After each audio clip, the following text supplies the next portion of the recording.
8/2/25 வெள்ளி.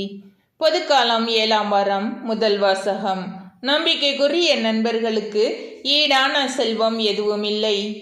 சீராக்கின் ஞான நூலிலிருந்து வாசகம். அதிகாரம் 6 இறைவசனங்கள் 5 முதல் 17. இன்சொல் நண்பர் தொகையை பெருக்கும். பண்பான பேச்சு உன் மதிப்பை உயர்த்தும். அனைவரோடும் நட்புடன் பழகு. ஆனால் 1000-ல் ஒருவரே உனக்கு ஆலோசகராயிருக்கட்டும். ஆய்ந்து நட்புக்கொள். நண்பர்களையும் விரைவில் நம்பிவிடாதே. தன்னலம் தேடும் நண்பர்களும் உண்டு. அவர்கள் உன் நெருக்கடியான வேளையில் உன்னோடு இருக்க மாட்டார்கள். பகைவர்களாய் மாறும் நண்பர்களும் உண்டு.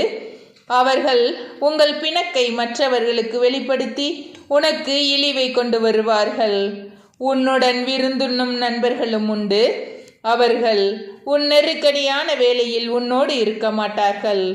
நீ நல்ல நிலையில் இருக்கும்போது அவர்கள் உன் உயிருக்கு உயிரான நண்பர்களாயிருப்பார்கள். உன் பணியாளர்களை ஆட்டி படைப்பார்கள். நீ தாழ்ந்து விட்டால் உனக்கு எதிராய் அவர்கள் மாறுவார்கள். உன் முகத்தில் விழிக்க மாட்டார்கள். உன் பகைவர்களிடமிருந்து விலகி நில். உன் நண்பர்களிடம் எச்சரிக்கையாயிரு. நம்பிக்கைக்குரிய நண்பர்கள் பாதுகாப்பான புகலிடம் போன்றவர்கள். இத்தகைய நண்பர்களை கண்டவர்கள் புதையலை கண்டவரை போன்றவர்கள். நம்பிக்கைக்குரிய நண்பர்களுக்கு ஈடான செல்வம் எதுவும் இல்லை. அவர்களது தகைமைக்கு அளவுகோல் இல்லை. நம்பிக்கைக்குரிய நண்பர்கள் நலமளிக்கும் மருந்து போன்றவர்கள். ஆண்டவருக்கு அஞ்சுவோரே இத்தகைய நண்பர்களை கண்டடைவர். ஆண்டவருக்கு அஞ்சுவோரே முறையான நட்பு பேணுவோர். அவர்களை அடுத்தவர்களும் அவர்களைப் போலவே இருப்பார்கள்.